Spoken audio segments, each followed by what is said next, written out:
अवधूत चिंतन श्री गुरुदेव दत्त श्री स्वामी समर्थ महाराज की जय।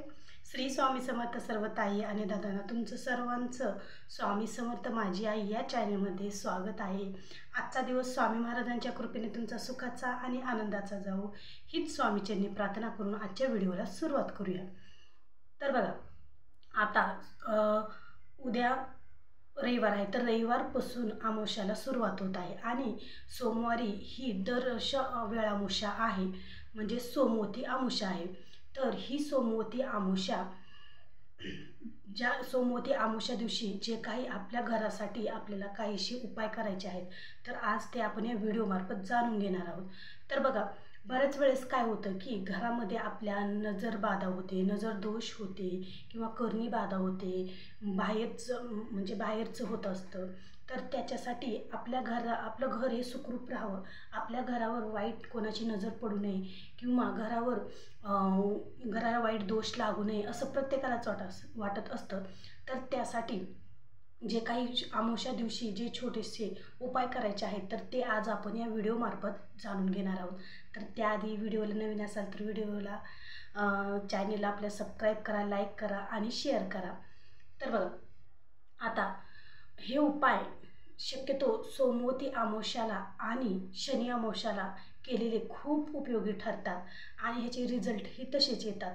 त्याचबरोबर जर तुम्हाला समजा आता अमावस्याच्या वेळेस जर समजा पिरियड्स आले किंवा सुतक विटाळ असं बऱ्याच अडचणी असतात, तर त्यामुळे जर तुम्हाला हे उपाय करायला जमलं नाही, तर तुम्ही कोणत्याही एका शनिवारी करू शकतात किंवा अमावस्याला, एरवी ज्या अमावस्या येतात तर त्या अमावस्याला हा उपाय तुम्ही करू शकतात। तर बघा, बऱ्याच वेळेस काय होतं की आपल्या मनात इच्छा नसते तरी पण आपल्या घरात भांडणं होतात, कटकटी होतात। आपण असं नाही की स्वतःहून भांडणं आपण करत नाहीत, पण आपलं मन डोकं कामच करत नाही, वेगळे विचार येतात आणि आपण चिडचिडपणा होतो। तर ह्याची सुद्धा वाईट नजरेमुळे, वाईट दोष, बाहेरची करणी बाधा याच्यामुळे सुद्धा आपल्या घरावर असा परिणाम पडतो की आपल्याला नकळत आपण मुद्दाम ते गोष्टी करत नाहीत, पण त्या कारणामुळे आपल्याकडून त्या गोष्टी घडल्या जातात। तर त्याला नजरबाधा, नजर दोष म्हणतात किंवा बाहेरचं करणी असं होत असतं। तर आपल्या घरावर बाहेरचा वारा आपल्या घरात येऊ नये किंवा बाहेरचे जे काही निगेटिव्ह आहेत तर ते आपल्या घरात येऊ नये, त्यासाठी आपल्याला सोमवती अमावस्या दिवशी छान असा उपाय करायचा आहे। तर तो उपाय कोणता आहे, तर बघा, कोहळ्याचा आपल्याला उपाय करायचा आहे। तर तो कोहळा जो आहे तर तो आपल्याला बाजारात कुठेही भेटून जातो, तर तो आपण घेताना चांगला बघून घ्यायचा, जेणेकरून तो चीर पडलेला नसू नये किंवा पाणी त्याच्यातून बाहेर येऊ नये असा नसावा।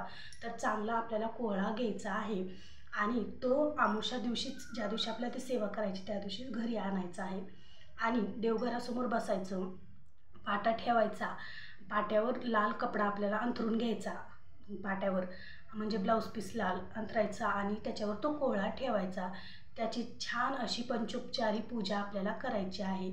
त्याला हळदी कुंकू लावायचं आहे, अष्टगंध लावायचा आहे, त्याचबरोबर अक्षदा टाकायच्या आहेत आणि धूप उदबत्ती लावायची आहे, त्याचबरोबर दिवा प्रज्वलित आपल्याला करायचा आहे। आणि त्याच्यासमोर बसून आपल्याला काही स्वामी महाराजांच्या केंद्रामध्ये सांगितलेल्या, गुरुमाऊलीने सांगितलेल्या ज्या सेवा आपल्याला त्याच्यावर करायच्या आहेत। बघा, प्रत्यक्ष गुरुमाऊलीने हा अमावस्या दिवशी करण्याचा उपाय सांगितलेला आहे आणि बऱ्याच जणांना याचा फरक पडलेला आहे, बऱ्याच जणांना यांचा छान असा अनुभव पण आलेला आहे।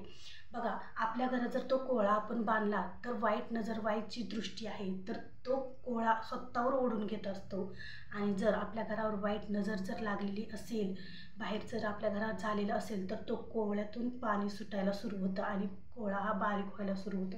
तर समजून जायचं की आपल्याला म्हणजे वाईट नजर आपल्या घराला लागलेली आहे। बऱ्याच जणांना वाटतं की यांचं घरात खूप चांगलं आहे, यांचं घरी चांगलं चालू नये, भांडणं तंडणं व्हावे असे बऱ्याच जणांना वाटत असतं। तर त्याच्यामुळे आपल्या घरात कोहळा बांधणं खूप महत्त्वाचं आहे।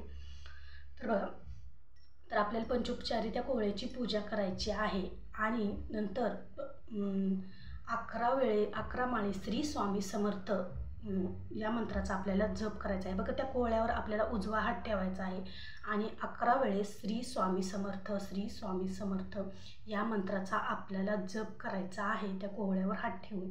आणि जर तुम्हाला एका हातात माळ आणि एका हातावर कोहळा असं जर जमत नसेल तर तुम्ही 2 उदबत्त्या प्रज्वलित करायच्या आणि त्या उदबत्त्या संपेपर्यंत तुम्हाला तो जप करायचा, जेणेकरून आपली सेवा. आता बघा, कोणताही उपाय करताना त्याच्यावर सेवा करणंही तितकंच महत्त्वाचं आहे, जेणेकरून आपल्याला त्याचा लवकर प्रभाव पडावा, म्हणजे आपल्याला त्याचा लवकर रिझल्ट यावा त्यासाठी सेवाही तितक्याच महत्त्वाच्या असतात. त्याचबरोबर आपल्याला 11 वेळेस कालभैरव अष्टकमचं श्रोताचं पठण करायचं आहे बघा. कालभैरव अष्टकम श्रोत इतकं प्रभावी आहे हा श्रोत, तर तो पण आपल्याला 11 माळी श्रोताचं 11 वेळेस श्रोताचं पठण करायचं आहे. कालभैरव अष्टकम श्रोताचं 11 वेळेस पठण करायचं आहे आपल्याला. तर अशा ह्या 2 सेवा आपल्याला त्या कोहळ्यावर हात ठेवून करायच्या आहे. आणि नंतर तो कोहळा ही सेवा झाल्यानंतर स्वामी महाराजाला विनंती करायची की हे स्वामी महाराज, तुमची कृपा आमच्या घरावर राहू द्या, तुमची दृष्टी सदैव आमच्या घरावर राहू द्या, तुमचा आशीर्वाद आमच्या घरावर राहू द्या. आणि जे काही बाहेरचं वाईट नजर, वाईट दृष्टी लोकांची, जे काही बाहेरचं वाईट आमच्या घरात येऊ नये यासाठी स्वामी महाराजांना विनंती करायची. आणि तो कोहळा त्या ब्लाऊज पिसात बांधायचा आणि आपल्या मुख्य दरवाज्यावर बघा समोरासमोर, जेणेकरून बाहेरची जी प्रत्येक व्यक्ती येणार आहे तर त्या कोहळ्या खालून जावी आणि कोहळ्या खालूनच यावी. अशा प्रकारे आपल्याला मधोमध मुख्य दरवाजाला आपल्याला ते बांधून ठेवायचं आहे, टांगायचं आहे बघा. जर आपल्या घरावर जर वाईट कोणाची दृष्टी लागली असेल, जर आपल्या घरात जर वाईट कशाचा तर वास असेल तर तो कोहळा लवकरच बारीक होतो, खराब होतो आणि त्याच्यातून पाणी सुटायला लागतं. तर समजून जायचं की तुमच्या घरावर वाईट दृष्टी झालेली आहे. आणि म्हणजे आपल्या घरात ती वाईट दृष्टी घरात वाईट दृष्टी यायच्या आतच, प्रवेश करायच्या आधीच तो कोहळा त्याच्यावर ओढून घेत असतो, त्याच्यामुळे तो कोहळा तसा होत असतो. मग परत पुन्हा त्या कोहळ्याचं काय करायचं, तर जर तो कोहळा पूर्णपणे जर खराब झाला तर तो कोहळा काढायचा आणि वाहत्या पाण्यात टाकून द्यायचा. आणि नंतर तुम्ही आणखीन एका अमावस्याला हा उपाय करून तो कोहळा बांधायचा बघा. खूप प्रभावी उपाय आहे. याने बरोबर आपल्याला चांगला रिझल्ट येतो आणि आपल्या घरात सुख समाधानी राहते.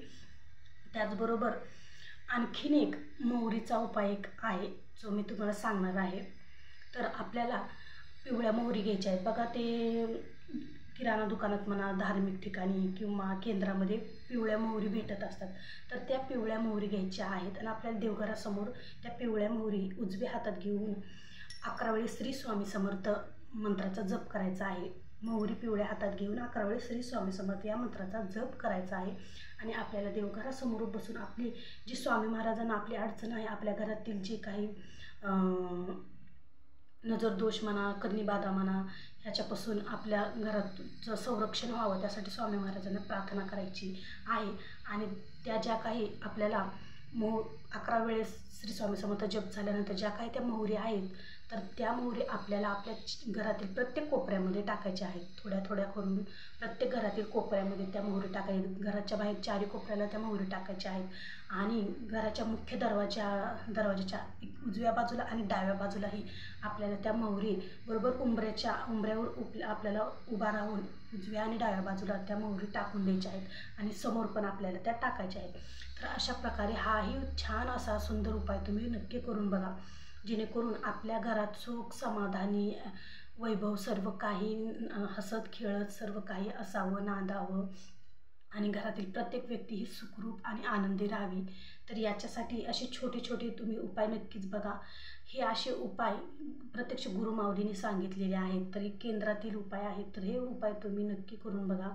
आणि जर तुम्हाला छान असा जर फरक जाणवला तर तुम्ही हा उपाय कोणत्याही अमावस्याला किंवा सोमवती अमावस्या म्हणा, शनी अमावस्या म्हणा किंवा शनिवार म्हणा, असा प्रत्येक वेळेस हा तुम्ही उपाय करू शकतात. तर आजचा व्हिडिओ असा आहे. आवडला असेल तर नक्की लाईक करा, शेअर करा आणि आपल्या चॅनलला नवीन असाल तर चॅनलला सबस्क्राईब करायला विसरू नका. भेटू पुन्हा अशा एक व्हिडिओसोबत. श्री स्वामी समर्थ.